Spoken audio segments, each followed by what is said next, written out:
भगवान के दरबार में खड़े होकर के नाच सकते थे कि गैलरी खाली पड़ी है, ये गैलरी आगे क्या कर रही है। ये कुर्सी अगर हमारे कोई बदनाम है तो कुर्सी को पीछे कर दीजिए और जो भी ठाकुर जी का मंगल आपके साथ में दोनों हाथ तालियों के सेवा करते हुए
राधा प्यारी है, महलों की सरकार श्री राधा।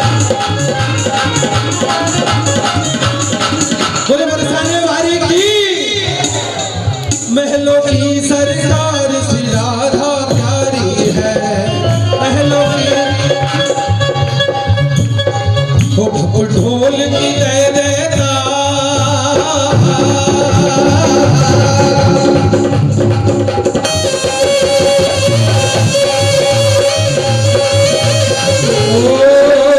ढोल की दे देता रटेंगे राधे राधे को मिलेंगे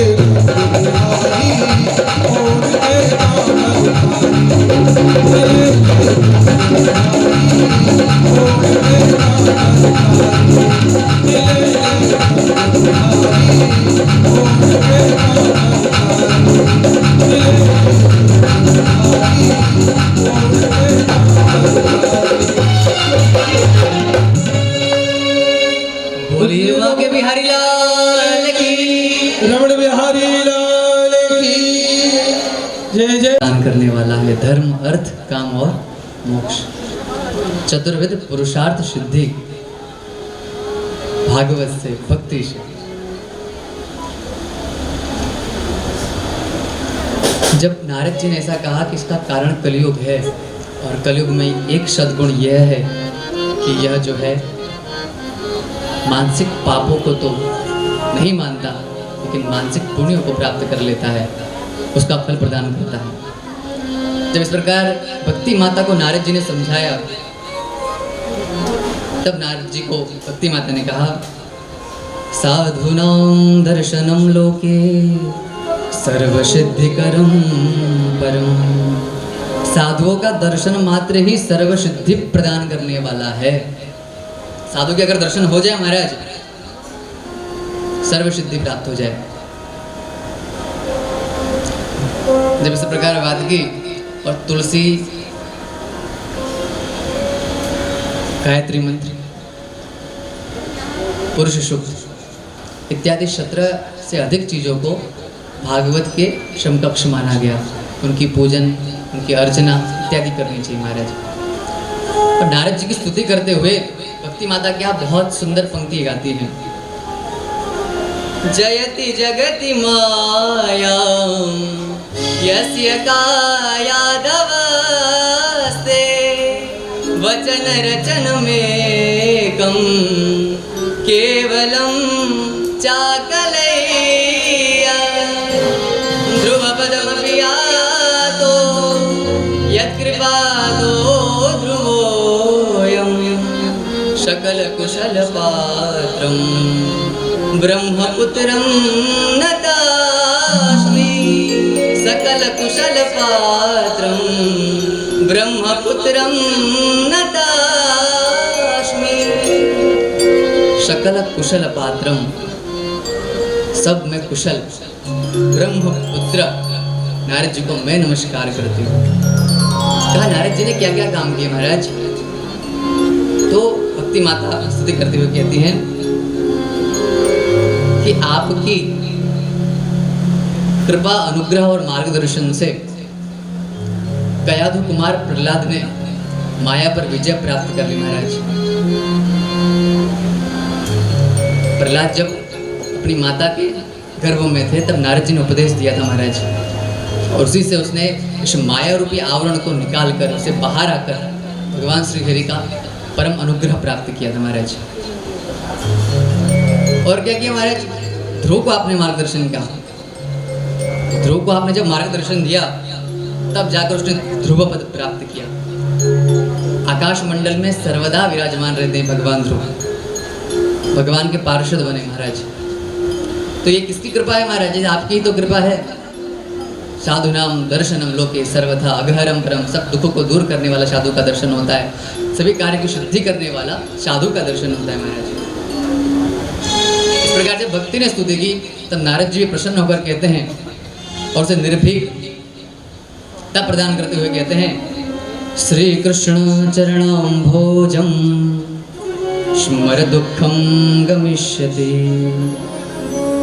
तुम चिंता मत करो बालिके, तुम श्री कृष्ण के चरणाम भोज को स्मरण करो, भगवान श्री कृष्ण के चरण कमलों का स्मरण करो तुम।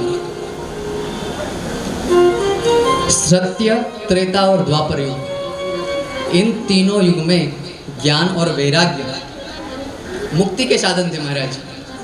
लेकिन अब कली युग में तो केवल और केवल भक्ति ही है जिससे मोक्ष प्राप्त हो सकता है महाराज।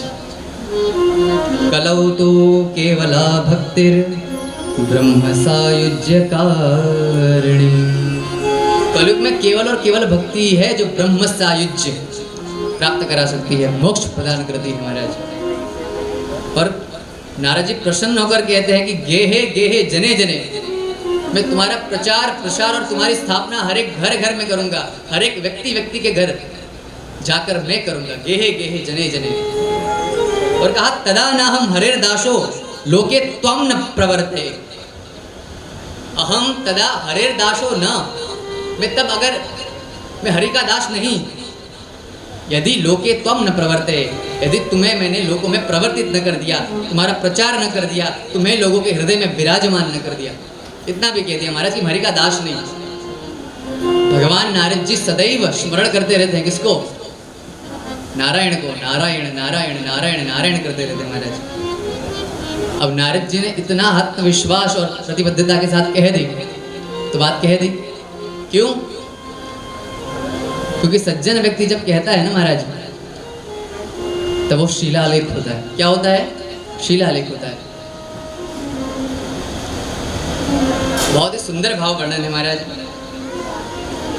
अब कहा कि हरिर ही साध्यते भक्त्या प्रमाणम तत्र गोपिका। हरिर ही साध्यते भक्त्या, भगवान हरिर केवल केवल भक्ति से साध्य होते हैं, पाया जा सकता है। तो बोले इसका प्रमाण क्या है? प्रमाणम तत्र गोपिका, गोपियां जो है उसका प्रमाण है महाराज। और कलयुग में कलौ भक्तिर भक्त्या कृष्ण पुरस्थितः, कली में सार केवल और केवल भक्ति ही है। कलौ भक्तिर भक्त्या कृष्ण पुरस्थितः, क्योंकि कलयुग में केवल भक्ति ही है जो भगवान का मोक्ष प्रदान कर सकती है। भक्ति रे कई व मुक्तिदा महाराज, भक्ति एक ही है जो मुक्ति प्रदान कर सकती है। इस प्रकार बातचीत करने के बाद वृद्ध हुए ज्ञान वैराग्य को जगाने का प्रयत्न भगवान नारद करते हैं। रे रे ज्ञान रे रे वैराग्यम, उठो, जगाने का प्रयत्न करते हैं, उनको हिलाते हैं, उनके शरीर को स्पर्श करते हैं और कान के पास जाकर कहते हैं उठो उठो। जब नहीं उठे तो उन्होंने सोचा कि गीता पाठ इत्यादि पाठ किए जाएं, सत्कर्म किया जाए, कुछ पाठ किया जाए जिससे उठे, उसके तेजोबल से उठ जाए महाराज कदाचित। तो वेद वेदांत घोषैश्च गीता पाठेर मुहुर्मुहुः, वेद वेदांत का घोष किया उन्होंने, जोर जोर से वेद और वेदांत कहे और गीता पाठ किया। कितनी बार महाराज? मुहुर्मुहुः, बार बार पाठ किया। वेद का, वेदांत का, उपनिषद का, गीता का बार बार पठन करने के पश्चात भी उनमें खाली से चेतना ऐसी हुई और फिर से सो गए महाराज। वृद्धावस्था तो ज्यों की त्यों है। नारद जी चिंतित हो गए, बोले मैंने कह तो दिया महाराज, भक्ति को मैं कैसे समझाऊं? तब ऐसे चिंतित थे और भगवान को स्मरण कर रहे थे। तभी व्योमवाणी तदैवाभुन मारिषे खिद्यतामिति, व्योमवाणी तदैव अभूत, आकाशवाणी हुई महाराज। क्या कहा? मारिषे खिद्यतामिति, हे ऋषि तुम खिन्न मत हो, तुम निराश मत हो, आपने जो प्रयत्न किया है वो अवश्य सफल होगा महाराज। तो भाई अब इनको जरा जो प्राप्त हो गई है उससे दूर करने के लिए, पुनः यौवन प्राप्त कराने के लिए क्या करूं? ओके, एतदर्थम तो सत्कर्म, इसके लिए तो सत्कर्म करो महाराज। क्या सत्कर्म? सत्कर्म क्या है? कौन बताएगा सत्कर्म क्या करना है महाराज? तो कहा संत शिरोमणि महानुभाव आप लोग को बताएंगे कि सत्कर्म क्या है। अब इसी प्रकार नारद जी भ्रमण करते करते हुए भक्ति और ज्ञान वैराग्य का साथ छोड़कर भ्रमण करने के लिए गए और ये जानने के लिए सब जगह भ्रमण किया कि भाई ये सत्कर्म है क्या। मार्ग में मिलने वाले योगी मुनि ध्यानी ज्ञानी सब लोग से पूछते रहते कि सत्कर्म क्या है महाराज, सत्कर्म क्या है महाराज।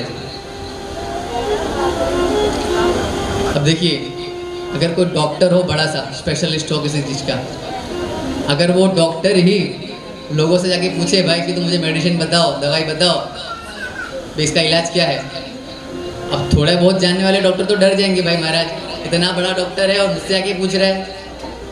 और इसी प्रकार नारद जी इतने बड़े ऋषि, इतने बड़े ज्ञानी, इतने बड़े भगवान के भक्त संत महाराज, अब जब नारद जी को नहीं पता तो मुझे कैसे पता होगा। तो कोई को तो नारद जी को देख कर ही कन्नी काटने लगे, भागने लगे महाराज। कोई कहने लगे मुझे पता ही नहीं महाराज। कोई कोई तो विचार करने लगे, फुसफुसाने लगे कि महाराज नारद जी को नहीं पता तो किसे मालूम होगा भाई।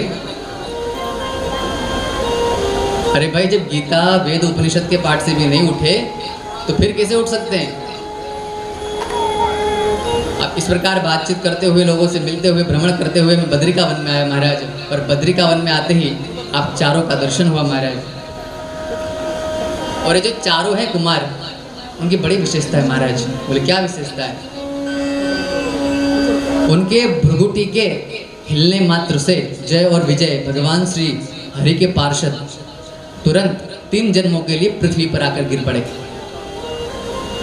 बोले और क्या? बोला कि ये सदैव 5 वर्ष के रहते हैं महाराज।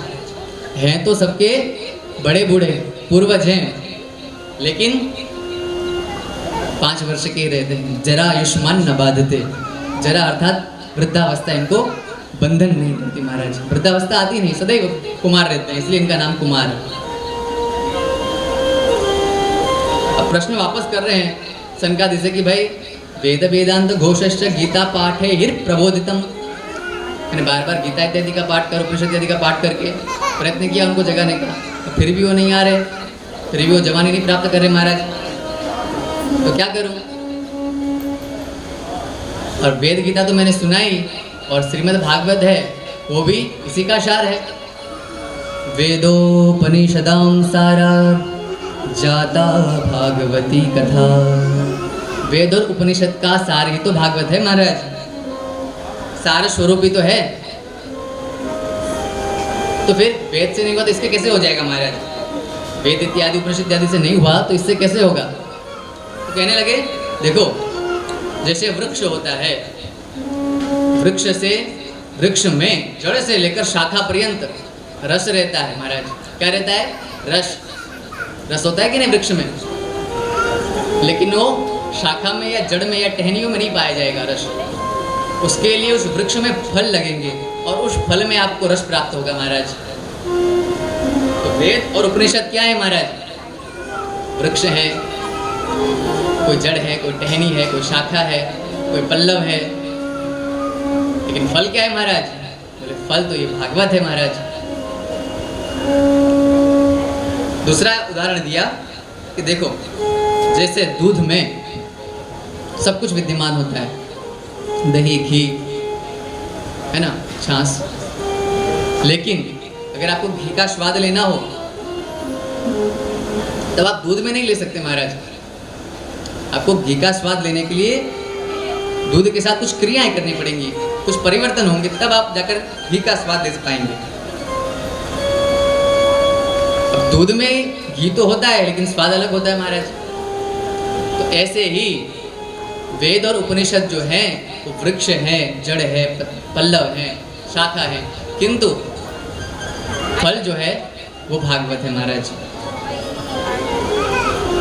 और कहते हैं महाराज आपको अविश्वास हो रहा है, आपको संशय हो रहा है, ये तो बहुत ही चिंता करने योग्य बात है महाराज। बोले क्यों? अरे महाराज, चतुश्लोकी के रूप में भगवान नारायण ने ब्रह्मा जी को यह ज्ञान दिया था, और ब्रह्मा जी से आपने प्राप्त किया था और आपने ही हमें बताया था। पर आप अभी प्रश्न कर रहे हैं महाराज कि इससे कैसे संभव है? तब नारद जी स्तुति करते हैं उनकी और प्रसन्न होते हैं कि भाई चलो, मुझे सत्कर्म करने के लिए जो यह विचार था, क्या है सत्कर्म, तो सत्कर्म का पता चल गया। तो स्तुति करते हुए कहते हैं भाग्योदयेन बहुजन्म समर्जितेन सत्संगमं च लभते पुरुषो यदा वै अज्ञान हेतु कृत मोहमदान्धकार नाशं विधाय तदोदय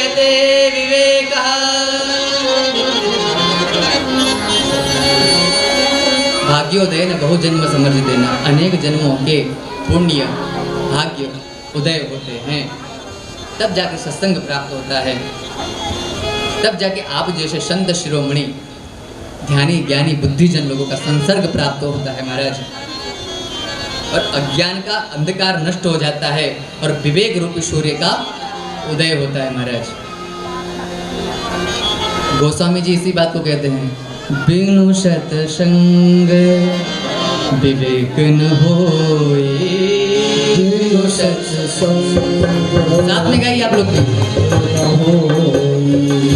बिनु सत्संग विवेक न होए, बिनु सत्संग विवेक न होए, राम कृपा बिनु सुलभ न सोए, राम कृपा बिनु सुलभ न सोए। बिना सत्संग के विवेक प्राप्त नहीं होता महाराज। और राम के बिना यह सुलभ भी नहीं होता। भगवान जब अनुग्रह करते हैं, वे बात की थी अनुग्रह की, यत्न इच्छा और अनुग्रह की महाराज, भगवान का अनुग्रह प्राप्त नहीं हुआ तब तक संभव नहीं है महाराज। अब सत्कर्म पता चल गया महाराज कि सत्कर्म जो करना है वो भागवत रूपी सत्कर्म है। नारद जी कहते हैं महाराज आपके ही मुखारविंद से क्यों ना कथा की जाए महाराज। अब प्रश्न हुआ पुत्र कार्यो, भाई कथा तो कराए, कहां पर कराए महाराज। तो कहा तटम आनंद नामकम, हरिद्वार में आनंद नाम का तट है, वहां पर कराइए। अब लोग पूछते हैं महाराज अभी बद्री का आश्रम में तो बैठे हुए हैं, बद्रीनाथ में, तो भाई हरिद्वार क्यों जाना है महाराज, पुण्य स्थली तो है ही, फिर भी हरिद्वार जा रहे हैं, क्या कारण है। तो कहा कि पहले के समय में ये व्यवस्थाएं नहीं थी महाराज। जो लोग वानप्रस्थाश्रम अथवा संन्यासाश्रम में प्रवृत्त हो चुके थे वही दुर्गम मार्गों से पंथ से ऊपर जाते थे बद्रिकाश्रम में महाराज, क्योंकि पहाड़ ऊपर है, व्यवस्थाएं नहीं है, मार्ग नहीं है, ट्रांसपोर्ट नहीं है, है ना। तो महाराज हरिद्वार ही क्यों कहा गया, चलो बद्रिका में नहीं किया ठीक है, समझे कि बहुत ऊपर है, हरिद्वार में क्यों कहा, क्योंकि हरिद्वार जैसा नाम है, यथा नाम तथा गुण, जैसा नाम वैसा गुण। तो हरिद्वार क्या है, हरि का द्वार है, पापनाशिनी भगवती गंगा वहां पर रहती हैं। और बोले कि देखो दो प्रकार के लोग हैं अभी कथा में बैठने वाले, बोले एक है साधु संत जन, संन्यास आश्रम को धारण किए हुए लोग, और दूसरे हैं संसारी लोग। अब देखिए संसारी लोग कहाँ पर रहते हैं, मैदानी क्षेत्रों में, सन्यासी लोग कहाँ रहते हैं, पर्वतों पर रहते हैं महाराज। पर्वत से थोड़ा नीचे आओ और आश्रम जो है संसार आश्रम उससे थोड़ा सा ऊपर आओ महाराज, तो वहाँ पर बीच में संयोग बनेगा। जो बड़े बड़े समाधिस्थ ऋषि मुनि थे उन्होंने भी समाधि को छोड़कर भगवान के इस परम अमृतमय कथा के लिए थोड़े से वो नीचे पधारे। वो संसारी थे, वो संसार की वासना पुत्र इत्यादि कार्य इत्यादि के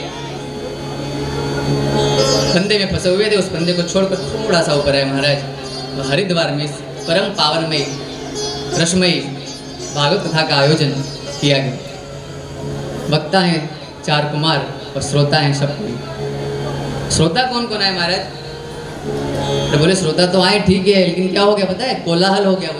बोले क्यों, कोलाहलोप्य भूता श्रीमद् भागवत पीयूष पानाय रसलंपटा, जो भागवत के रसपान के लिए रसलंपट है वो दौड़ने लगे महाराज संसार में, देवता गंधर्व किन्नर राक्षस। महाराज कौन कौन है ऋषि मुनियों में, तो कहा भृगुर्वशिष्ठश्च वनश्च गौतमो मेधातिथिर्देवलदेवरादौ रामस्तथागादिसुताश्च शाकलो मृकण्डपुत्राद्रि च पिप्पलादः। भृगु आए, वशिष्ठ आए, च्यवन आए, यवन आए, गौतम आए, पाराशर जी आए, व्यास जी आए, शुक जी आए, अनेकों ऋषियों का आगमन हुआ। देखिए किसी भी उत्सव का, किसी भी समारोह का आयोजन किया जाता है तो कुछ लोग ऐसे होते हैं महाराज कि थोड़ा हिचकिचाते हैं, बोले मुझे सम्मान मिलेगा मैं तो ही आऊँगा, मुझे आगे की सीट मिलेगी मैं तो ही आऊँगा महाराज, तो ऐसी भावनाएं होती हैं। तो गुरुत्वात् तत्र न आयतान, गुरुत्वात् तत्र न आयातान, जो मैं बड़ा हूँ ऐसा समझकर नहीं आए थे, उनको भृगु ऋषि जी बलपूर्वक ले आए कि भाई चलो, भागवत जो सबसे बड़ा है महाराज। और कौन कौन आए महाराज?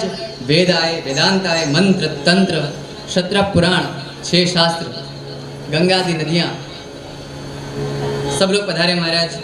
सब बैठ गए, तब कुमार भागवत महात्म्य सुनाने लगे। प्रश्न नारद जी का पहले से था कि श्रवण कब करें महाराज, कि भागवत की कथा का श्रवण कब करना चाहिए? बोले सदा सेव्या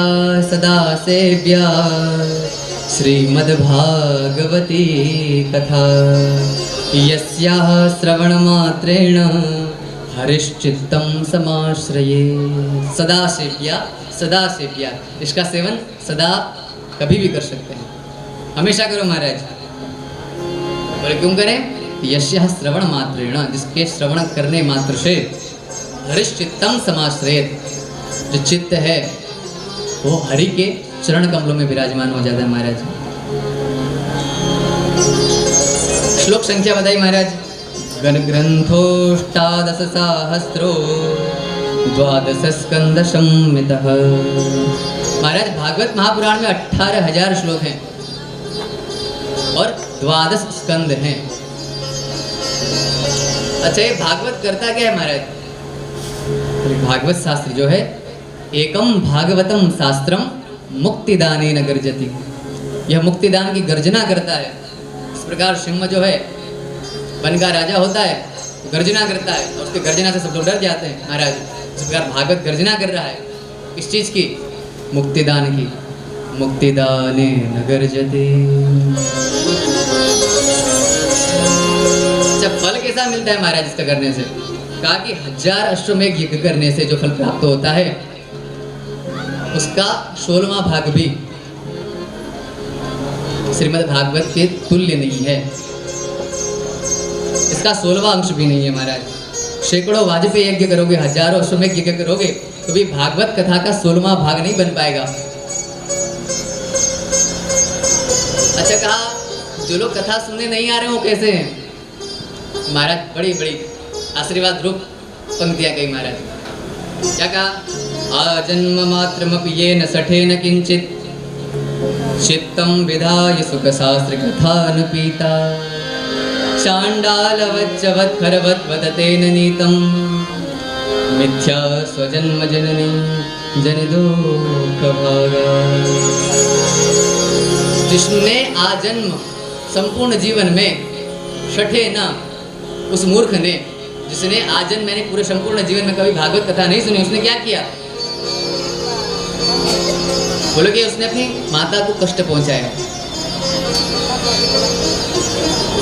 माता को कष्ट होता है, प्रसव पीड़ा जो होती है, खुद भी कष्ट उसने भोगा 8 से 9 मास तक माता के गर्भ में, 9 से 10 मास तक, और माता को भी कष्ट दिया। और वो कैसा है? चांडाल है। चांडाल वच्च खरवत वदतेन नीतम। खरवत, खर अर्थात गधा महाराज, गधे के जैसा है।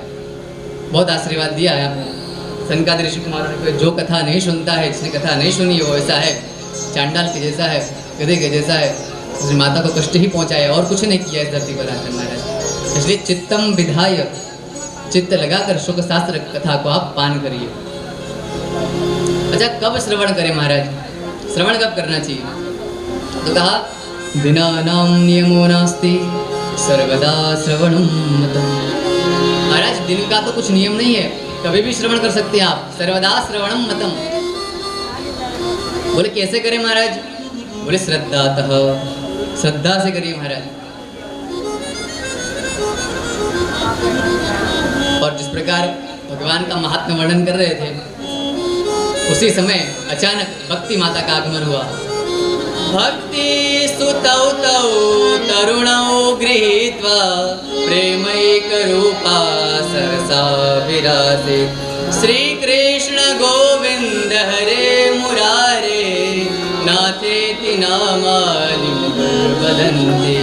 श्री कृष्ण गोविंद हरे मुरारे हे नाथ नारायण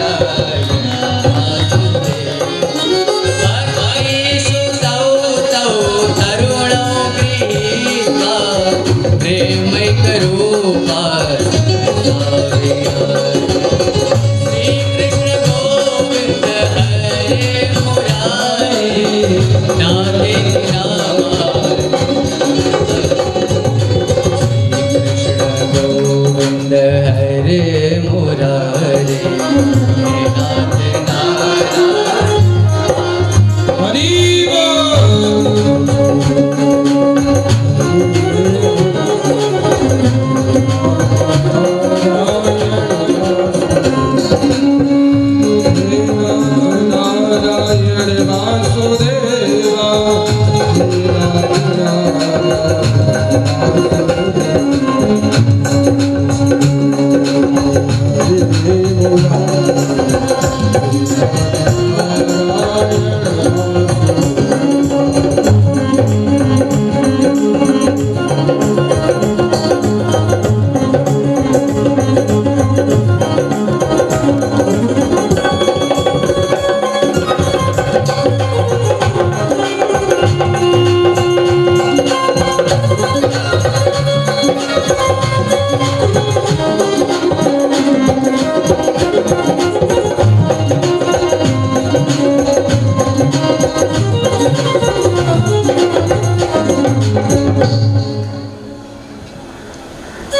तो भक्ति माता अपने नवयुवान दोनों पुत्रों ज्ञान और वैराग्य को लेकर प्रकट हुई। तो यहाँ पर ज्ञानी जन प्रश्न करते हैं, महाराज की भक्ति अचानक प्रकट कहाँ से हुई ऐसे? तो कहा भागवत के अर्थ से, महात्म्य का अर्थ बतलाया और उस अर्थ से भक्ति प्रकट हुई। देखिए श्लोक तो बहुत महत्वपूर्ण होते हैं। तो भागवत के अर्थ से भक्ति उत्पन्न हुई महाराज। और क्या कहा? सकल भुवन मध्य निर्धनास्ते धन्या। इस संसार में जो लोग निर्धन हैं, जो दीन हैं, वो भी धन्य हैं अगर उनके हृदय में भगवती भक्ति का आवास है महाराज।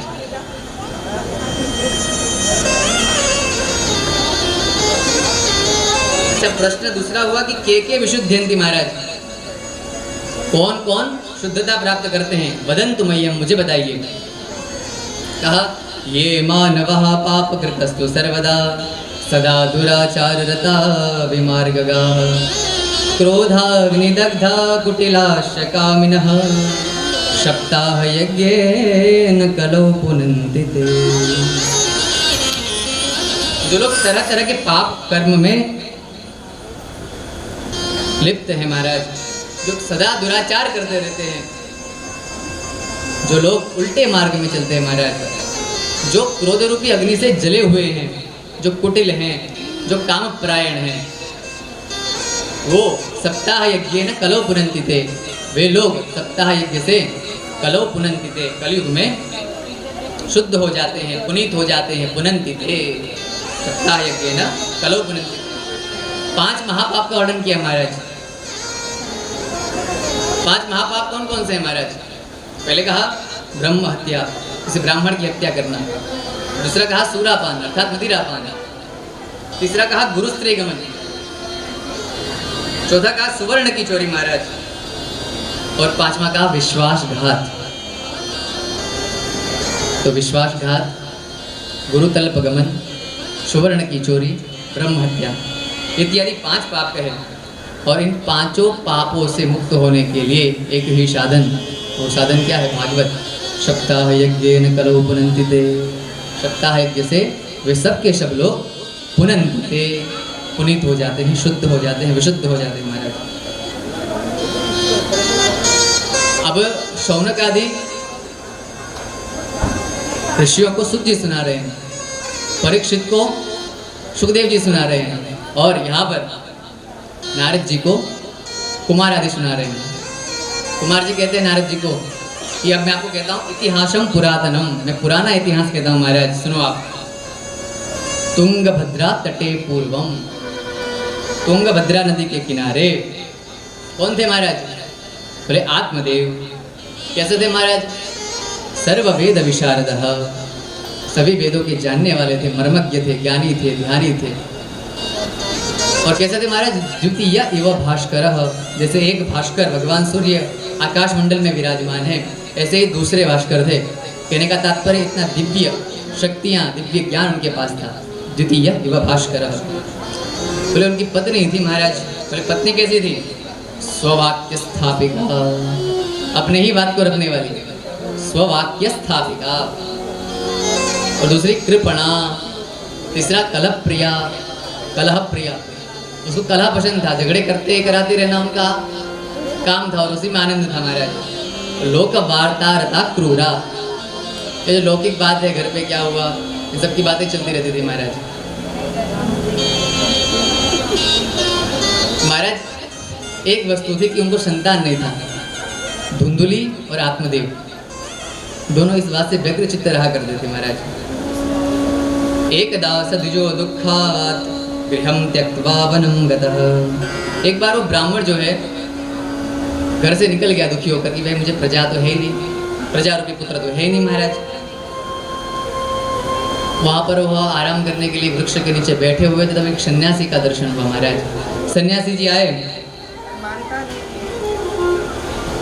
और देख रहे थे, तब अचानक उनको मन में बात नहीं कि जाकर उनसे बात करें, कि सन्यासी लोगों का संसर्ग बहुत दुर्लभ होता है, क्या पता कुछ उपाय बता दें महाराज।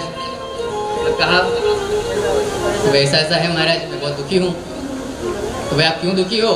कथम रोदसी विप्रत्वं काते चिंता गरीयसे वदत्वं सत्वरं मह्यं स्वस्य दुःखस्य कारणम्। कथम रोदसी विप्रत्वं, हे ब्राह्मण देव आप रो क्यों रहे हैं?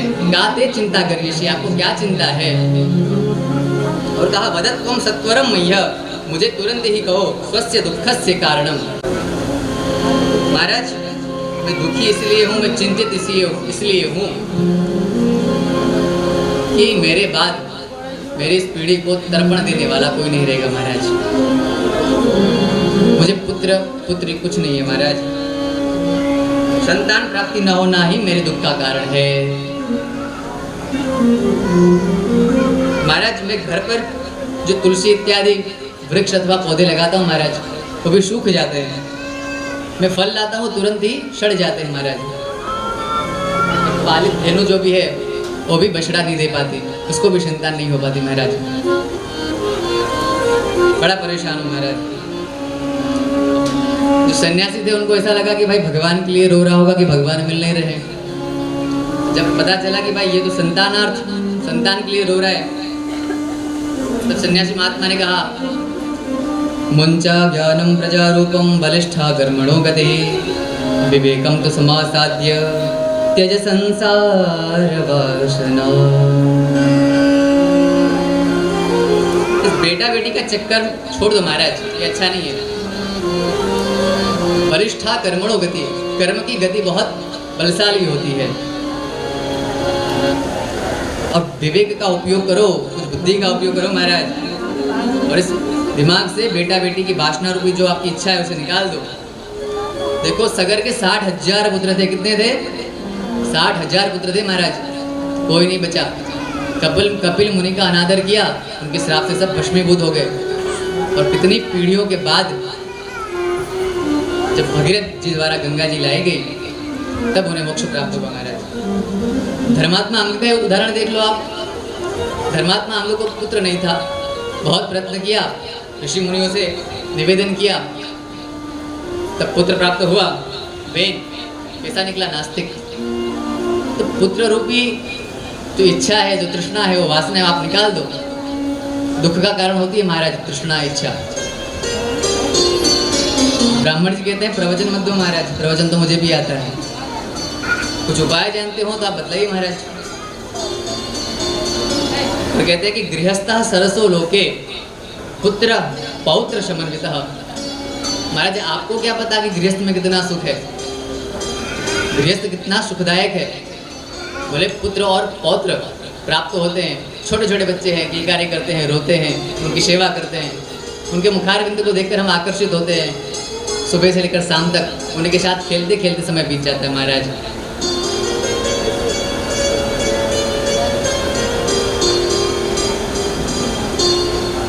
तब इस प्रकार जब कहा आत्मदेव ने, तब सन्यासी जी कहते हैं कि रुको मैं ध्यान दृष्टि से देखकर कहता हूँ कि तुम्हारी मस्तिष्क रेखा क्या कह रही है। आंख बंद कर ध्यान किया और देखा तो कहा, देखकर कहा कि सप्त जन्मावधि तब पुत्रो नहीं बचा। 7 जन्म तक तुम्हें पुत्र प्राप्त ही नहीं हो सकते। आत्मदेव कहने लगे महाराज मैं तो एक ही जन्म का दुख लेकर आया था महाराज, आपने 7 दुख दे दिए 7 जीवन के। अगर आप ऐसा कहेंगे तो महाराज तो मैं तो अभी मर जाऊंगा आपके सामने, आपके प्रत्यक्ष सामने में मृत्यु को विलय करूंगा और आपको ब्रह्म हत्या का पाप लगेगा महाराज। बल लगाकर बलात् भी मुझे पुत्र तो चाहिए और चाहिए। नोचित त्यजाम्य हम प्राणांस्तदग्रे शोकमूर्छितः, नहीं तो मैं आपके सामने ही अपने प्राण त्याग दूंगा और आपको ब्रह्म हत्या का पाप लगेगा महाराज। अब जब देखा सन्यासी जी ने कि ये जो आत्मदेव किसी भी प्रकार मानने वाला नहीं है, एक फल लिया, विनियोग किया महाराज और कहा इदम फलम भक्षय पत्न्यात्वम ततः पुत्रो भविष्यति, यह जो फल है उसे अपनी पत्नी को खिला देना, ततः पुत्रो भविष्यति, तब आपको पुत्र प्राप्त होगा। पर महाराज प्रसन्न होकर आत्मदेव जी अपने घर गए और धुंधली से कहते हैं अरे सुनती हो, देखो आज मैं तुम्हारे लिए क्या लेकर आया हूँ महाराज। तो धुंधली दौड़ती हुई आई और बोले क्यों चिल्ला रहे हो, मेरे लिए सोने का गहना लेकर आए हो क्या? और उससे भी अधिक बोले क्या है? पुत्र प्राप्ति कराने वाला फल है महाराज। फल खाने से गर्भ रहेगा महाराज। ये सुनते ही वो थोड़ा चिंतित हो गई कि अगर फल खाने से गर्भ रहेगा मेरा पेट बढ़ेगा और मैं खा पी तो कुछ पाऊंगी नहीं, कमजोर हो जाऊंगी। और भाग्यवश कहीं पर डाकू आ गए हमारे गांव में, दैवात घाटी ब्रजेत गांव में पलायत गर्भिणी कथम, दैववश अगर डाकू आ गए तो एक गर्भिणी जो है, गर्भ धारण की हुई जो स्त्री है, वो कैसे भागेगी? मैं भागूंगी कैसे? इस प्रकार बहुत सारे कुतर्क किए। बोले बच्चों के प्रसव पीड़ा बहुत अत्यधिक होती है, वो मैं कैसे सह पाऊंगी? अरे मैं मर गई तो, अरे सुखदेव जी जैसे 12 के 12 वर्ष हमारे पेट में रह गया तो बालक, मेरा क्या होगा? मैं तो ऐसे ही मर जाऊंगी महाराज, न लेना न देना, ऐसे ही मर जाऊंगी।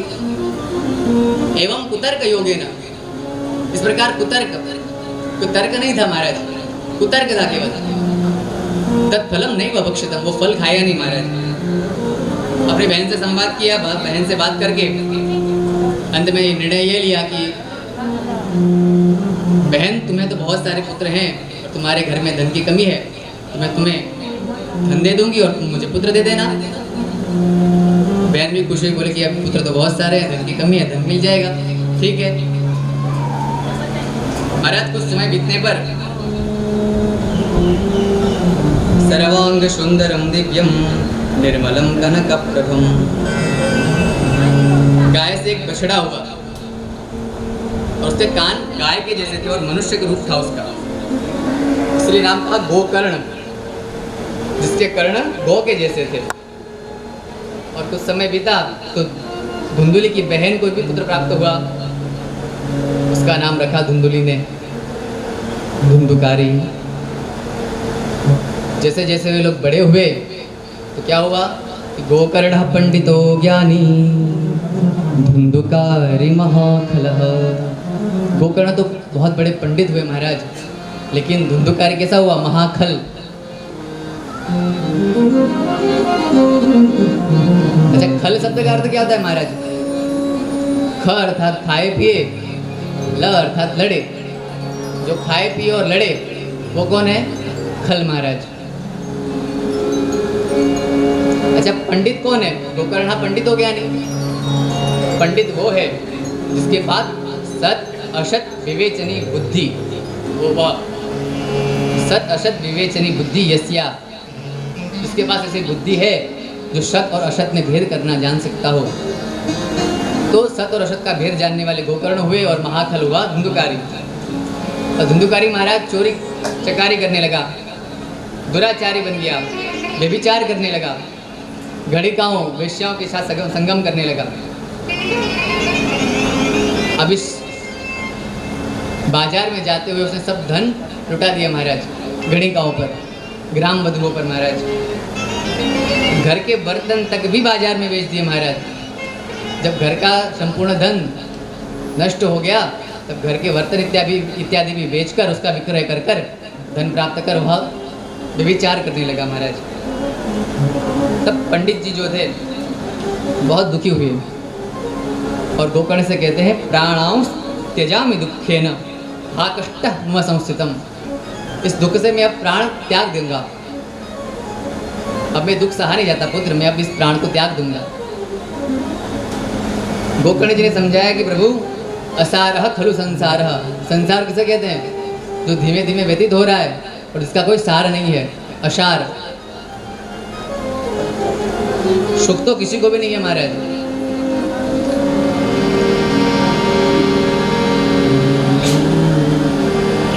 न चेन्द्रस्य सुखं किंचित न सुखं चक्रवर्तिनः सुखमस्ति विरक्तस्य मुनेरेकान्तजीविनः।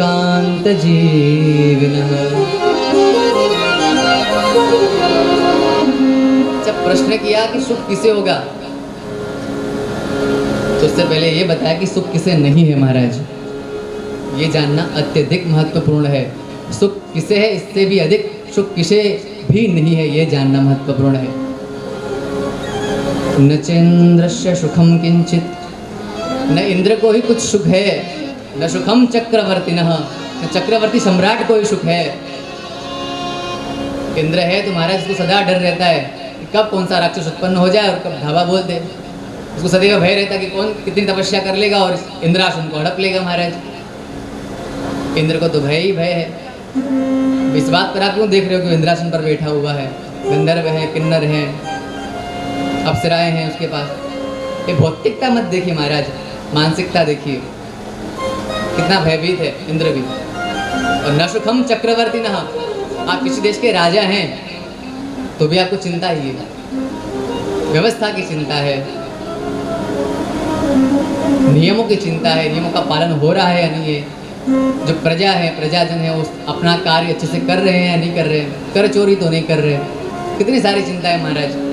विदेशी आक्रमण तो नहीं कर देंगे, तो चिंताओं से वो भी ग्रस्त है महाराज। तो सुख तो इंद्र को भी नहीं है और चक्रवर्ती सम्राट को भी नहीं है महाराज। तो बोले सुख है किसे महाराज, ये तो बता दो अब। सुखमस्ति विरक्तस्य मुनेरेकान्तजीविनः। सुख अगर किसी को है तो विरक्त महाराज, विरक्त को ही सुख है महाराज। और विरक्त कैसा होता है? मुनेरेकान्तजीविनः, जो एकांत में रहता हो, जो मुनि हो, वही विरक्त है महाराज। सुख केवल और केवल विरक्त को है महाराज। इसलिए और आप कहाँ जाइए? वन में जाइए महाराज। अच्छा, दुख की बात की, देखिए हम सब भी किसी न किसी दुख से पीड़ित हैं। कोई तन दुखी, कोई मन दुखी, कोई धन बिन रहता उदास, थोड़े थोड़े सब दुखी, सुखी राम के दास। कोई शरीर से दुखी है, कोई मन से दुखी है महाराज। अगर कोई सुखी है तो केवल और केवल राम का दास ही सुखी है। क्योंकि राम का दास जो बन जाता है उसकी सब चिंताएं मिट जाती है महाराज। पिताजी को कहा वन में जाइए और तप और योग कीजिए महाराज। अब देखिए आत्मदेव का जो चित्त है ना, मनो संसार में पड़ा हुआ था महाराज। संसार में पड़े हुए व्यक्ति को आप समझाएंगे कि आप योग करो, तपस्या करो, तो नहीं समझ में आएगा महाराज। तो गोकर्ण गीता का ज्ञान दिया। जिस प्रकार अर्जुन को जब संशय भ्रम हुआ कि सब मेरे हैं, स्वजनम भी कथम हतवा सुखी न श्याम माधव, अपने लोगों को मारकर मैं सुखी कैसे होऊंगा ये माधव। गांडीवम संस्रते हस्ता त्वक्चैव परिदह्यते, गांडीव हाथ से छूटा जा रहा है। त्वक्चैव परिदह्यते, त्वचा जल रही है महाराज। तब भगवान ने गीता जी का उपदेश सुनाया था। और अपने पिताजी को जब गोकर्ण जी ने सुनाया तो इसका नाम पड़ा गोकर्ण गीता। बहुत सुंदर भाव है महाराज। देहे स्थिमांस रुधिरे भीमतिम त्यजत्वं, जाया सुतादिषु सदा ममतां विमुञ्च, पश्या निशं जगदिदं क्षणभङ्गनिष्ठ, वैराग्यरागरसिको भवभक्तिनिष्ठः। धर्मं भजस्व सततं त्यज लोकधर्मान्, सेवस्व साधुपुरुषान् जहि कामतृष्णान्।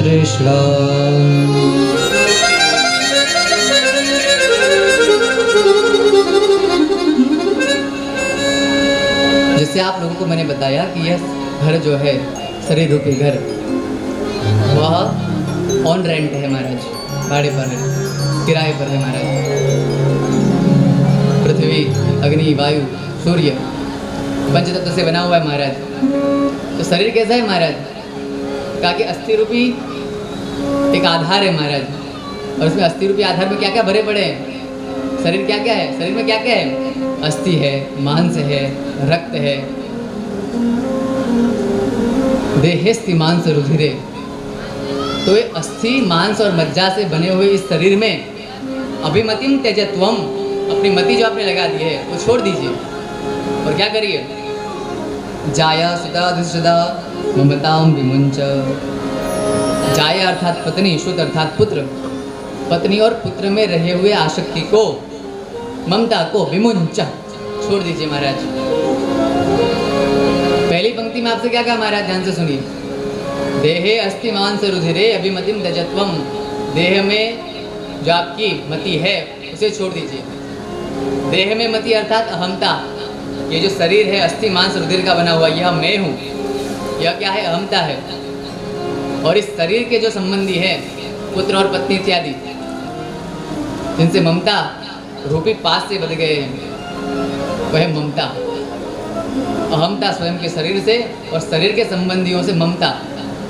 अहमता और ममता ये दो चीज़ें जो मनुष्य को बहुत ही निकृष्ट बना देती है महाराज। बड़े बड़े भक्तों को भी निकृष्ट बना देती हैं, अधोपतन करा देती है महाराज। अच्छा, तो संसार को कैसे देखे महाराज? संसार को कैसे देखे यह बताया। पश्यानिशम जगदिदम क्षणभंग निष्ठम। इस संसार को देखो कि पल पल यह क्या हो रहा है? क्षणभंगुर है, यह व्यतीत होता जा रहा है। और क्या करो? वैराग्य राग ऋषिको भव भक्ति निष्ठ। वैराग्य का राग पकड़ो आप। जिसका कोई राग नहीं है वह वैराग्य है, जिसके पास कोई राग नहीं है वह वीतराग है, वैराग्य है। ऐसे बनो आप। और भव भक्ति निष्ठा, भगवान में अपनी निष्ठा रखो महाराज। और क्या करो? धर्मम भजस्व सततम त्यज लोक धर्मान। लोक धर्म को छोड़ दो। ये पति है, ये पुत्र है, ये भ्राता है, जो लोक धर्म है उसे छोड़ दो। और जो परा धर्म है उस धर्म को स्वीकार करो। जो भगवान का सायुज्य कराने वाली भक्ति है उसे स्वीकार करो, उस धर्म को स्वीकार करो।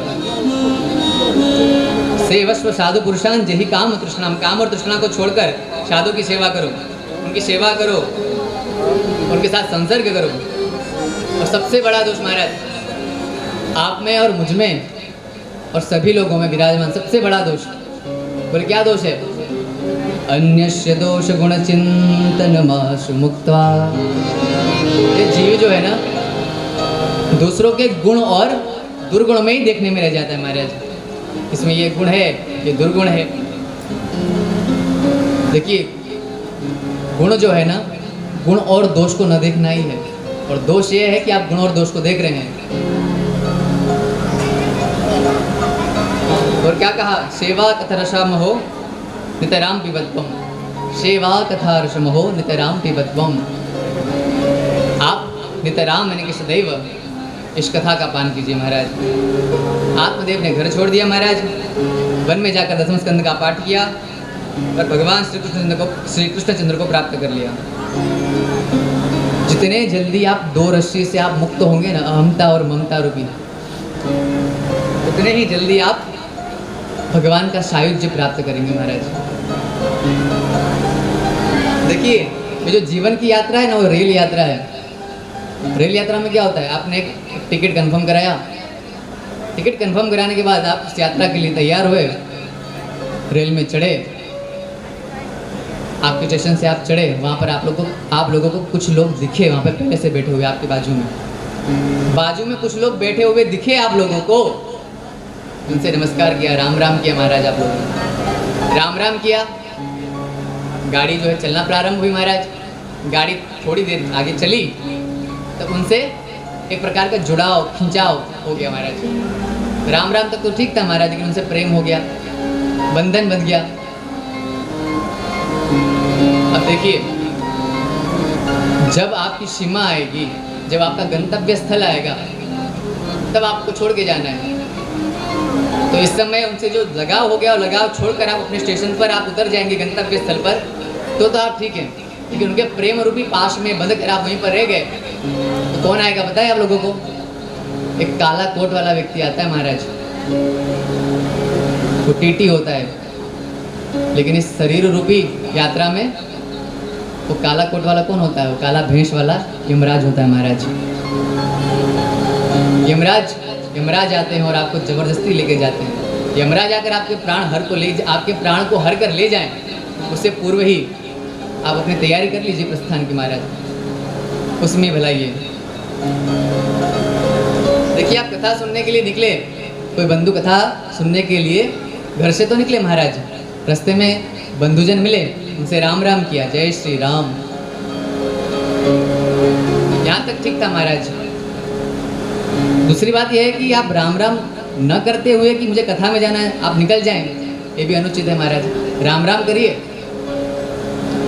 लेकिन कोई लोग क्या करते हैं, कथा सुनने के लिए निकले घर से, लेकिन रास्ते में बंधुजन मिल गए, तो बंधुजन से वार्तालाप करते हुए 2 घंटे व्यतीत हो गए महाराज। तो रास्ते में ही उन्होंने कथा कर डाली महाराज।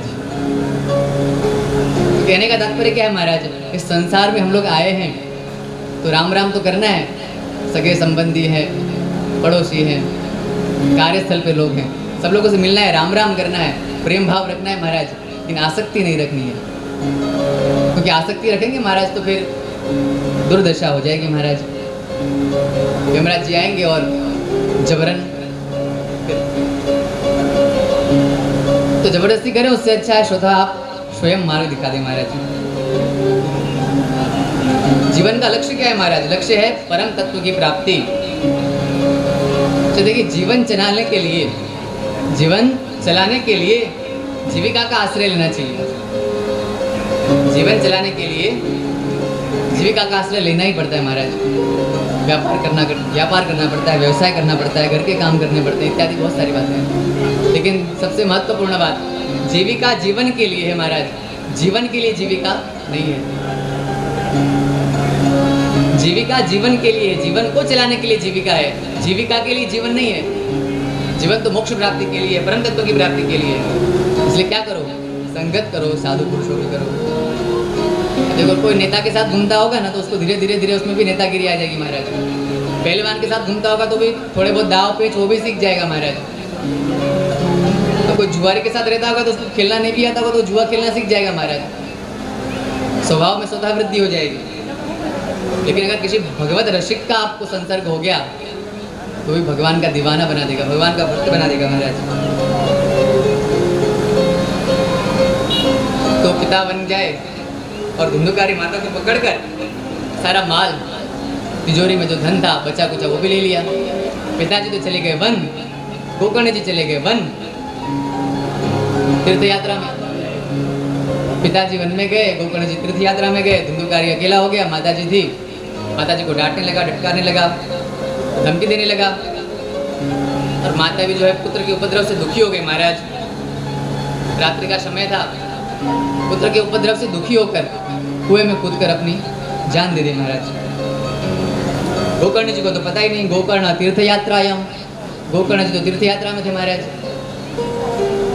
अब धुंधुकारी क्या करने लगा, पहले बाजार में जाता था और व्यभिचार करता था महाराज। अभी बाजार की व्यभिचारी वस्तु को ही घर पर लेकर आ गया। 5 गणिकाओं को, वेश्याओं को घर पर लाकर रहने लगा महाराज, व्यभिचार करने लगा महाराज। देखिए, अभी आत्मदेव की आपने कथा सुनी महाराज। ये आत्मदेव कोई ब्राह्मण कोई दूसरे नहीं है महाराज, हम सब में आत्मदेव है महाराज। तुंगभद्रा नदी थी महाराज, तुंगभद्रा, तुंग का अर्थ क्या होता है? श्रेष्ठ, भद्रा अर्थात कल्याण करने वाली। तो जिसके द्वारा श्रेष्ठ कल्याण का मार्ग प्रशस्त हो वह तुंगभद्रा नदी। और आत्मदेव कौन है? आत्मदेव अर्थात स्वयं में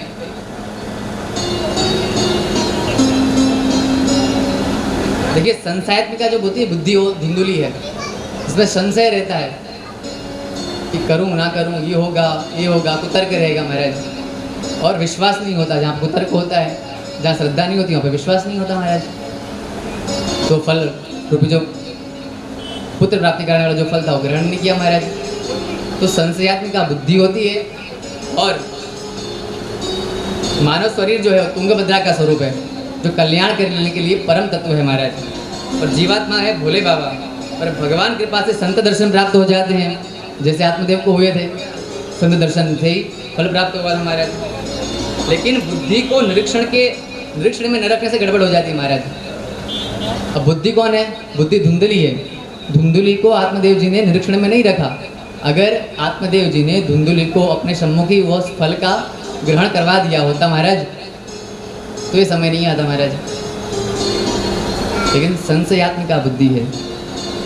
धुंधली ने भी वो फल अगर ग्रहण कर लिया होता, खा लिया होता, तो उसको उसने बहुत संशय किए, तर्क किए, वितर्क किए, इसकी क्या आवश्यकता थी महाराज?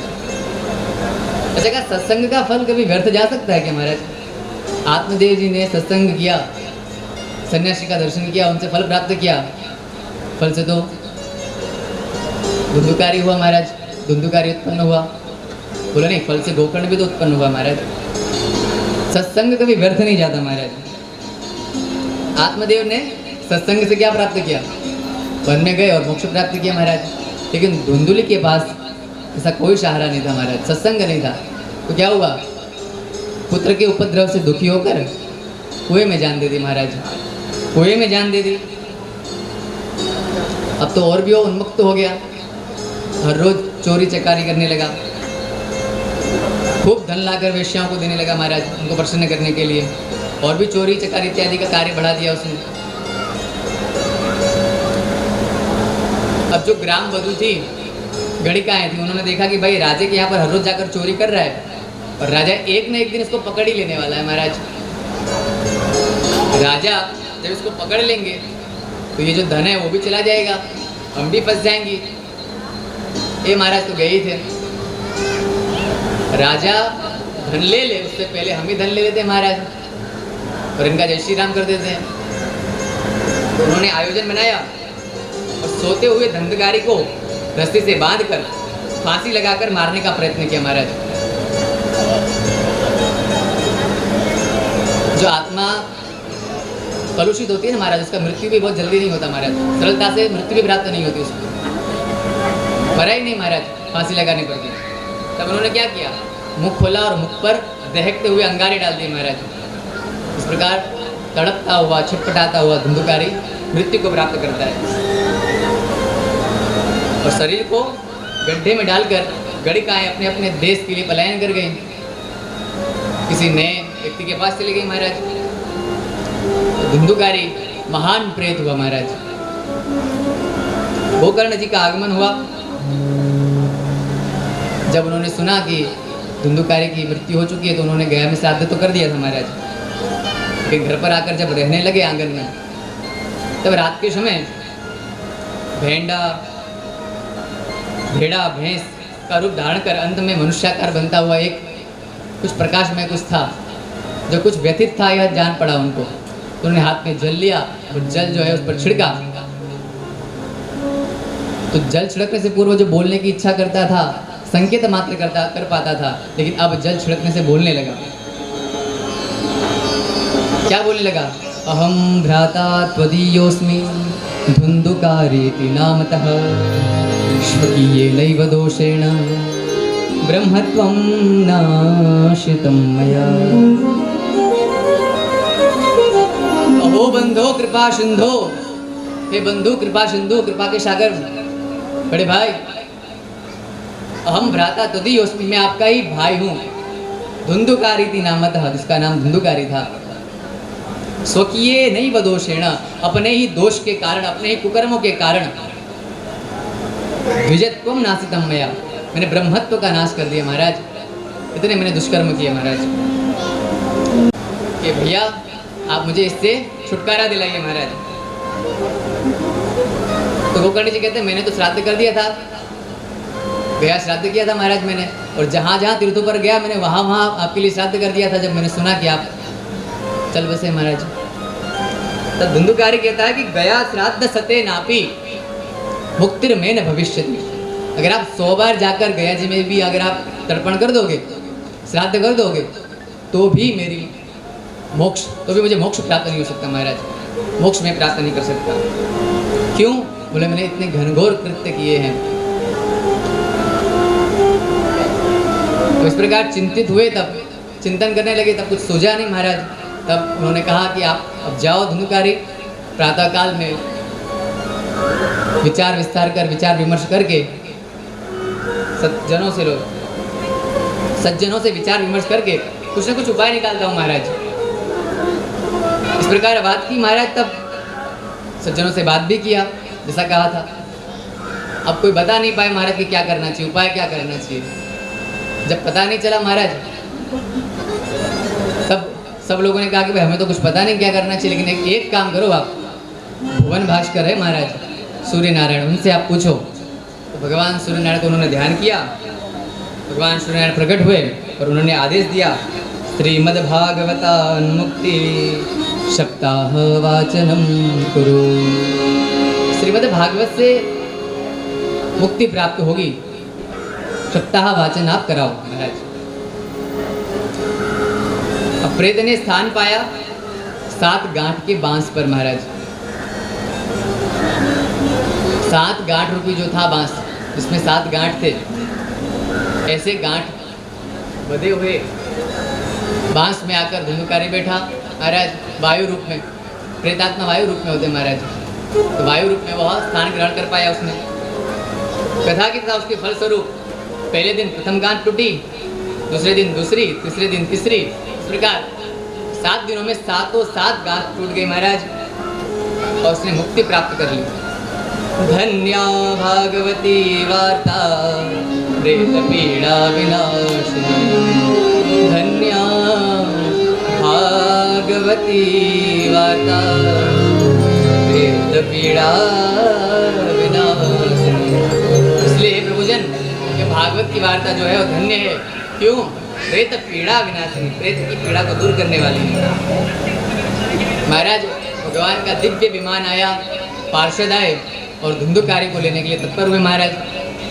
गोकर्ण जी ने प्रश्न किया, महाराज मैंने कथा तो धुंधुकारी के साथ साथ और लोगों को भी सुनाई महाराज, लेकिन और लोगों को आप लेने के लिए क्यों नहीं आए कि आप विमान लेकर आए महाराज? ऐसा क्यों किया आपने भेदभाव? तो जो पार्षद थे भगवान के पार्षदों ने कहा कि देखो भाई, कथा तुमने बहुत बराबर सुनाई है, लेकिन श्रवणस्य विभेदेन फलभेदोत्र संस्थितः। श्रवण के भेद से फल भेद हुआ है। लोगों ने ध्यान से सुनी नहीं महाराज, इसलिए उनको फल प्राप्त नहीं हुआ महाराज। और जिन्होंने ध्यान से सुनी वो धुंधुकारी, उन्हें फल प्राप्त हो गया, वो मोक्ष प्राप्त कर गए महाराज। और श्रवणम तो कृतम सर्वै न तथा मननम कृतम। श्रवण तो सब हर किसी ने किया, लेकिन मनन नहीं किया महाराज। यहाँ से आप कुछ सुन के जा रहे हैं तो उस बात पर आप मनन कीजिए। मनन करना बहुत आवश्यक है महाराज। जब ये बात जानी कि अब दूसरे लोग बैठे, उनको मोक्ष प्राप्त नहीं हुआ है, भगवान के पार्षद उनके लिए विमान नहीं लाए, तो उन्होंने श्रावण मास में अगली बार पुनः कथा कराई महाराज। और इस बार सभी श्रोता वक्ता सभी को लेने के लिए साक्षात भगवान हरि और उनके सभी पार्षद आए और सभी को लेकर चले गए अपने वृंदावन धाम, परम धाम गोलोक में। यद गत्वा न निवर्तन्ते तद्धाम परमम मह। जहाँ पर एक बार जाकर पुनः वापस आना नहीं होता महाराज। यद गत्वा न निवर्तन्ते तद्धाम परमम मम, ऐसा भगवान का धाम है महाराज। इस प्रकार अयोध्या वासी लोगों को भगवान राम अपने साथ लेकर गए थे। अयोध्या वासी न पूर्वम। उसी प्रकार आज भगवान श्री कृष्ण पार्षदों के साथ आए और सभी लोगों को लेकर चले गए महाराज। सभी लोगों को मुक्ति प्राप्त हुई। अच्छा महाराज, एक प्रश्न हुआ, कथा है महाराज, कथा में खर्च कितना होता है महाराज? तो श्रवण विधि बता दीजिए महाराज, विधि बताइए कैसे कैसे करना चाहिए, किस प्रकार करना चाहिए, तो खर्च कितना हो महाराज? तो कहा विवाहे यादृशम वित्तम तादृशम परिकल्पये। इस प्रकार विवाह में खर्च होता है धन, उसी प्रकार भागवत सप्ताह में आप खर्च करो महाराज। देखिए विवाह हर कोई करता है, हर किसी के घर में होता है, मध्यम वर्ग हो, निम्न वर्ग हो या उच्च वर्ग हो, संसाधनों से युक्त हो चाहे अयुक्त हो महाराज, विवाह सब घर में होती है। तो जो जैसा है उसी प्रकार, जिस प्रकार आप विवाह में अपने लिए वित्त का उपयोग कर रहे हो, उसी प्रकार भागवत में भी आप वित्त का प्रयोग करो महाराज। और शिव पुराण का उदाहरण दिया महाराज, विवाहे यादृशम चित्तम तादृशम परिकल्पयेत्। विवाह में जिस प्रकार लोगों का चित्त लगा रहता है ना, किसी को नाचना है, किसी को तैयार होना है, सजना है, संवरना है, ये काम करने हैं, फोटो शूट्स करना है ना। तो जिस प्रकार आपका चित्त लगता है कि आज गाना है, नाचना है, प्री वेडिंग फोटो शूट्स हैं, आजकल प्रचलन में बहुत है महाराज। तो आपका चित्त किस प्रकार प्रसन्न रहता है, उस प्रकार जिस प्रकार आपका चित्त उसमें लगा रहता है, उसी प्रकार यहाँ पर भी आप चित्त लगाइए भागवत। तो दो विधि है महाराज, विवाह यादृशम वित्तम और विवाह यादृशम चित्तम। वित्त और चित्त दोनों चाहिए महाराज, दोनों की उपस्थिति अनिवार्य है। अब कहा कि भागवत कथा कहाँ कहाँ पे कर सकते हैं महाराज, तो उत्तर दिया तीर्थे वापि वने वापि गृहे वा श्रवणम मतम। तीर्थ हो, घर हो, सब जगह आप कथा श्रवण कर सकते हैं महाराज। कथाकार का, वक्ता की योग्यता क्या होनी चाहिए महाराज। कहा विरक्तो वैष्णवो विप्रो वेद शास्त्र विशुद्ध कृत दृष्टांत कुशलो धीरो वक्ता कार्योति निष्प्रियः। विरक्त होना चाहिए, वैष्णव होना चाहिए, ब्राह्मण होना चाहिए, वेदादि शास्त्रों का ज्ञान होना चाहिए, दृष्टांत देने में कुशल होना चाहिए और अपने कार्य में प्रिय होने चाहिए, यानी कि उसको प्रशंसा होनी चाहिए, उसमें भाव होना चाहिए कार्य में। बोले कितने ब्राह्मणों का वर्णन करना चाहिए। कहा वर्णम पंच विप्राणाम कथा भंग निवृत्तयम। और कहा 5 ब्राह्मणों का वर्णन करना चाहिए, कथा में सब प्रकार के भक्तों को भक्ति पूजन स्तुति इत्यादि में सरलता हो इसलिए, और 12 ब्राह्मणों को भोजन भी कराना चाहिए भागवत कथा के अंत में महाराज। और कहा श्रोता और वक्ता दोनों को कि उपवास करना चाहिए महाराज। लेकिन अगर उपवास करने से कथा में विघ्न होता है, शरीर में पीड़ा होती है और उसकी वजह से आपका मन, आपका चित्त यहाँ पर नहीं लगता है, तो भोजन ग्रहण करने में भी कोई बुराई नहीं है महाराज। नोपवासो वर प्रोक्तम कथा विघ्न करो, यदि कथा में विघ्न रूप हो तो उपवास श्रेष्ठ नहीं है महाराज। आप अन्न ग्रहण करिए महाराज, हो सके तो फल फूल इत्यादि ग्रहण करें, कंदमूल ग्रहण करें, दुग्ध आदि पेय सामग्री ग्रहण करें महाराज। महाराज कहा आचार्य को, वक्ता को सुवर्ण दान करें महाराज।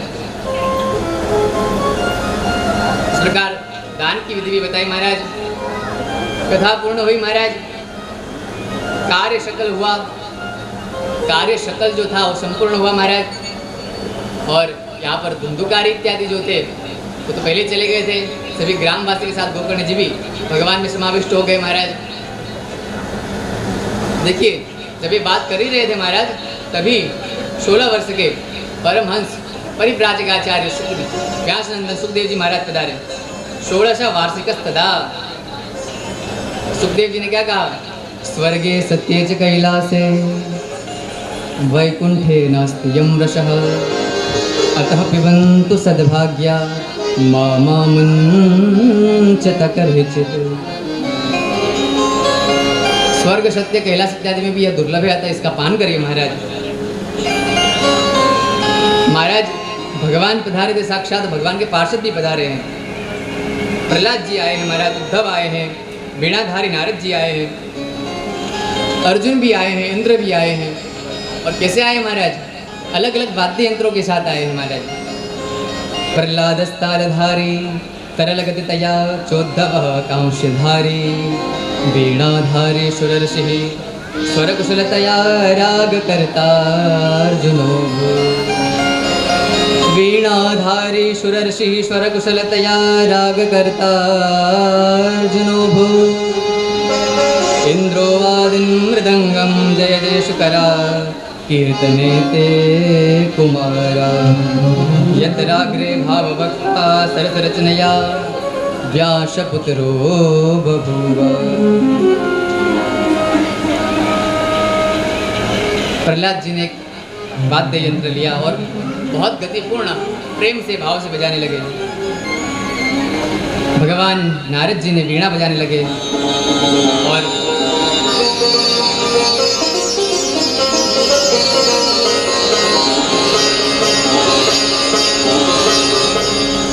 राग करता अर्जुनो भूत, और राग गान अर्जुन करने लगे। इंद्र जो थे वो मृदंग बजाने लगे महाराज। और शौनक आदि जो है जय जयकार करने लगे, जय जय शुक्राह। और महाराज सब के सब बहुत प्रसन्न हो गए। महाराज भगवान का दर्शन हुआ, प्रसन्न हो मांगने के लिए कहना। कथा में आप 4 पार्षद सदों सहित आप अवश्य पधारे महाराज। भगवान प्रसन्न हुए, उन्होंने कहा कि आप क्या मांगना चाहते, तो उन्होंने हरिभक्तों ने कहा, पार्षदों ने कहा महाराज केवल और केवल इतना ही भाव है, इतना ही निवेदन है कि जब जब भागवत कथा हो तब तब आप साक्षात पधारे महाराज, आप पार्षदों के साथ पधारे महाराज। अब देखिए कलयुग में कब कब कथाएं हुई, कथा का प्रारंभ कैसे हुआ। देखिए सबसे पहले जो कथा हुई वो चतुश्लोकी कथा भगवान नारायण ने हृदय से ब्रह्मा जी को दी। ब्रह्मा जी ने नारद जी को दी, नारद जी ने वेदव्यास जी को दी, वेदव्यास जी ने अपने पुत्र सुखदेव जी को दी, सुखदेव जी ने परीक्षित जी को दी। लेकिन महाराज कलयुग में कब कब कथा हुई महाराज? कहा कलयुग के 30 वर्ष बीत जाने पर सुखदेव जी ने परीक्षित को यह कथा प्रदान की थी महाराज। समय था भाद्रपद शुक्ल नवमी महाराज। कलयुग के 200 वर्ष और बीते महाराज, तो गोकर्ण और धुंधुकारी, गोकर्ण ने धुंधुकारी जी को कथा सुनाई आषाढ़ शुक्ल नवमी को महाराज। और कलयुग के 230 वर्ष बीतने पर सनकादि जी ने नारद जी को यह कथा सुनाई महाराज। तो यह प्रेत पीड़ा विनाशिनी, प्रेत की पीड़ा को दूर करने वाली और मुक्ति दान करने वाली भागवत कथा का सुंदर वर्णन महात्म्य श्रीमद् पद्म पुराण से लिया गया, वर्णित किया गया है महाराज। और महाराज आज इस प्रकार भगवान का महात्म्य वर्णन किया गया केवल और केवल। कल से महाराज प्रथम स्कंद का प्रारंभ होगा। आप सभी भक्तजनों को हार्दिक निमंत्रण। और कल से हमारी भागवत रूपी गंगा में गोता लगेगा महाराज।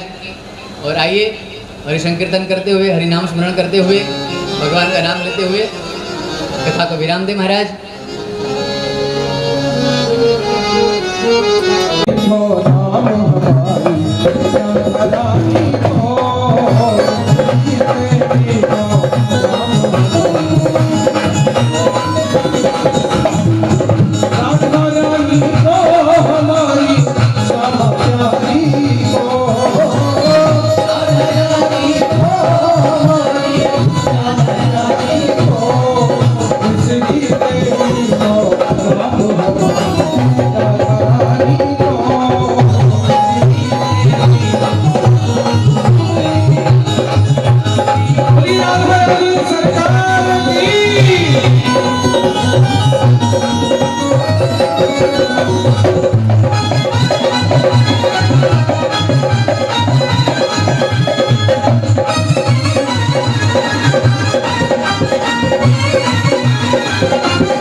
और 3 लोग बोले भोला की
में तुकाराम राधा रानी को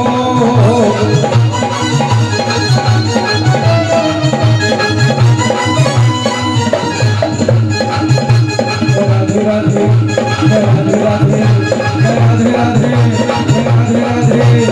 राधे राधे राधे राधे राधे राधे राधे राधे राधे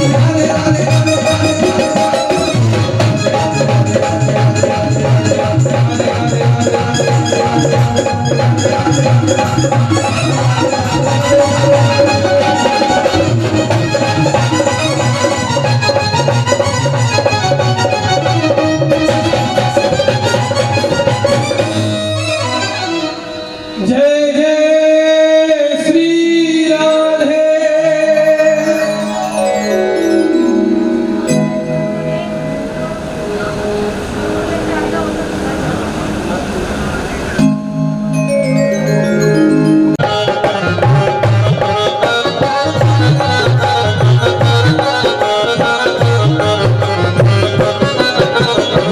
राधा राधा गावे वो प्रेम पदारथ पावे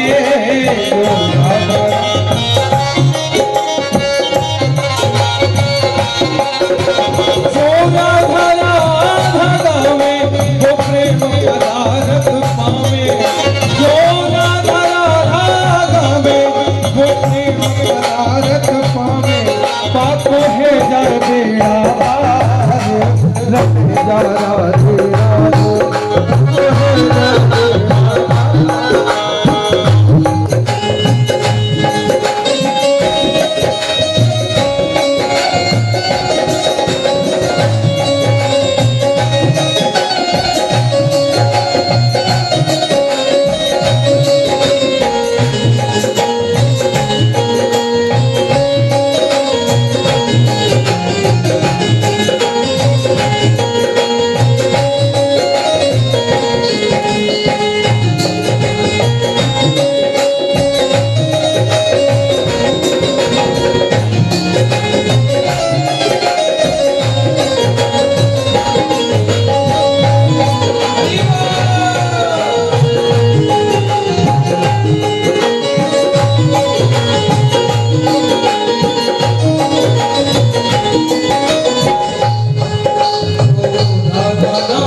रसानां छन्दसामपि मङ्गलानां च कर्तारो वन्दे वाणि विनायको नमो ब्रह्मण्यदेवाय गोब्राह्मणहिताय जगद्गीताय कृष्णाय गोविन्दाय नमो नमः।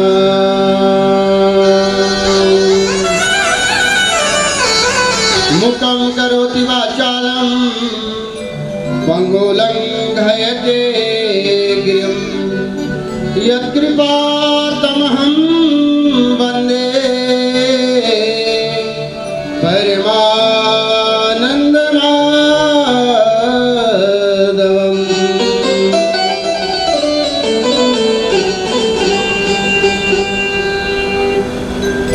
हम और आप सभी को श्रीमद् भागवत अमृत से भी उत्तम रसमय को रसालय, जो रस का आलय मतलब रस का जो पान, जो ऐसे पान कराने वाले सुखदेव स्वरूप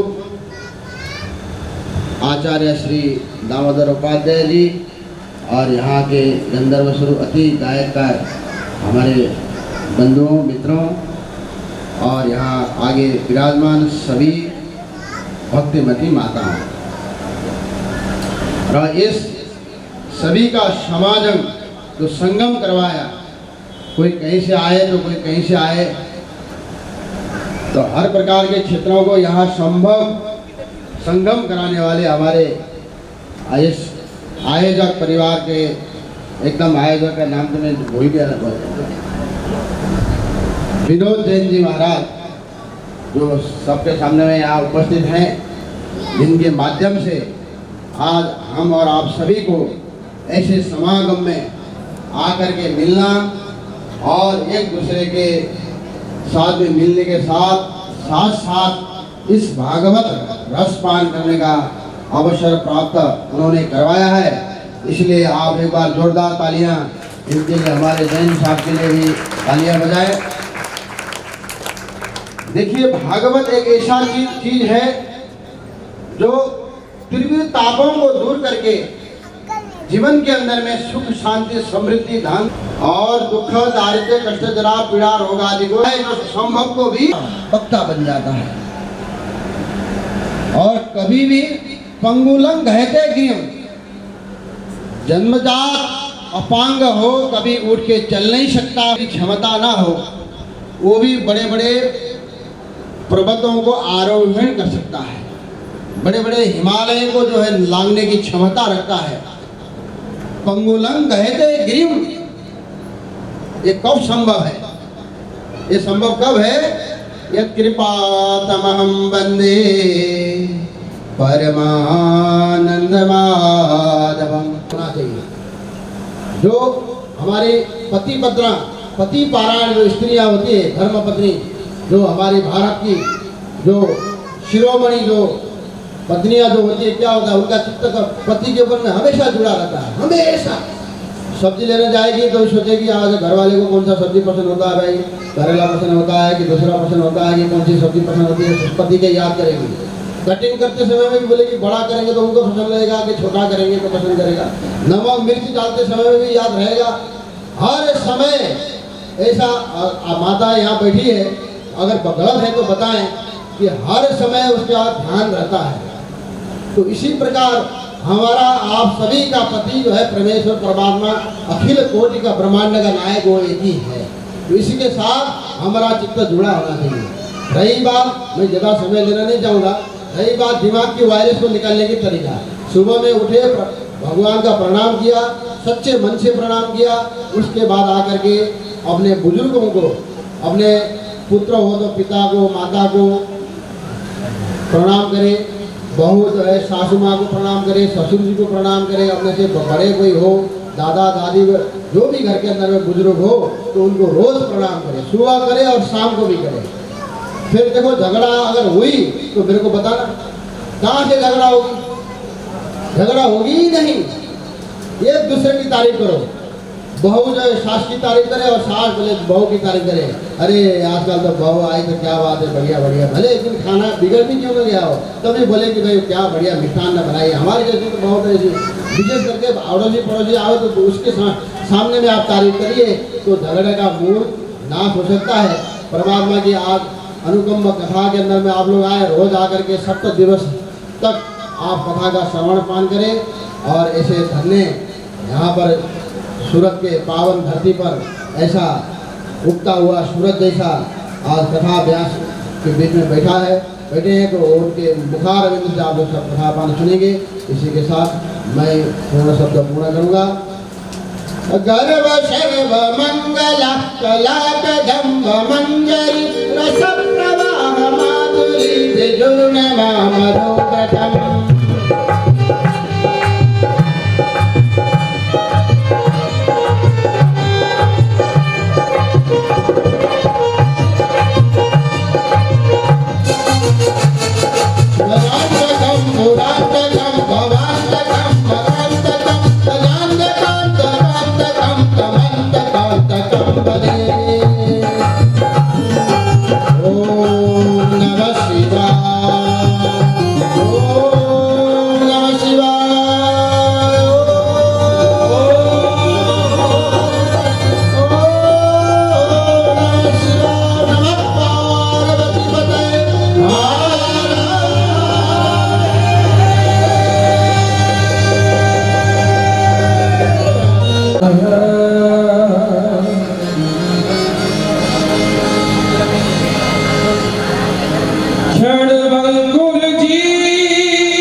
सलमंद सुगंध समीर चली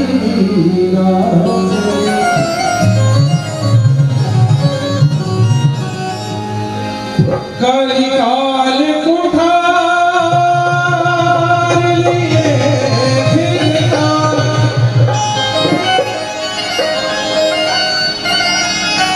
तन नम है चोट झिली ना झिली हरि नाम हरि रसना फिर अंत समय पे ही ना ही।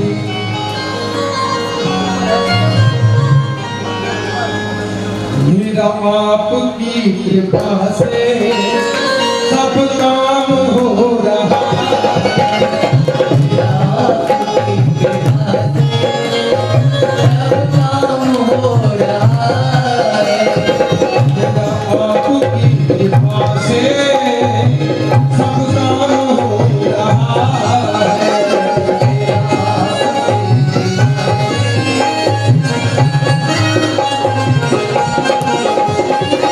करते हो तुम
से है आरती श्री भागवत भगवान की है आरती से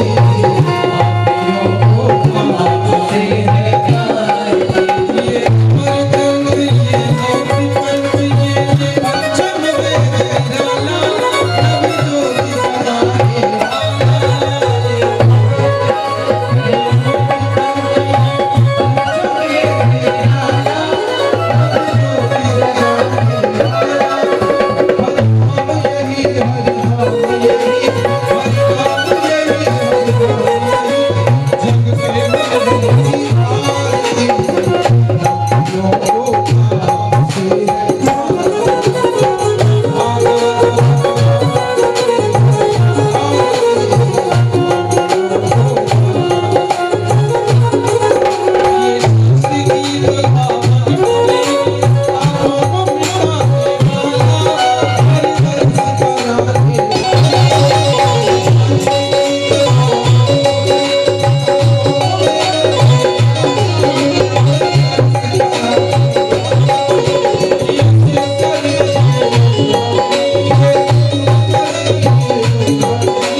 बोलिए भागवत भगवान की जय, व्यास जी महाराज की जय, कृष्ण कन्हैया लाल की जय, गौ माता की जय, सत्य सनातन धर्म की जय हो।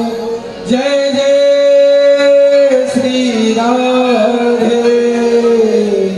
शमन पर्यन्ताया एकराणिने सर्वश्लोको अभिहितो मरुतः परमेष्ठारो मारुतस्यावसङ्गृहे आविच्छदकर्मपरे विश्वे देवा सभासर सेवन्दिका विपुलकरवे पुष्पे बिल्वे पिबैल तुलसी सलङ्गरे त्वं पूजयामि जगदीश्वरने प्रसीद नाना सुगन्ध पुष्पाणि यथा कालोद्भवानि च पुष्पाञ्जलिर्मया दत्ता गृहाणां परमेश्वर मन्त्रपुष्पाञ्जलि समर्पय आवाहनं न जानामि तव अर्चनाम् मंत्रहीनं क्रियाहीनं भक्तहीनं सुरेश्वर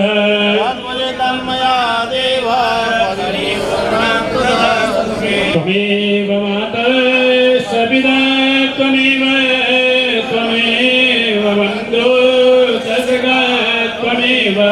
त्वमेव विद्या द्रविणां त्वमेव सर्वं मम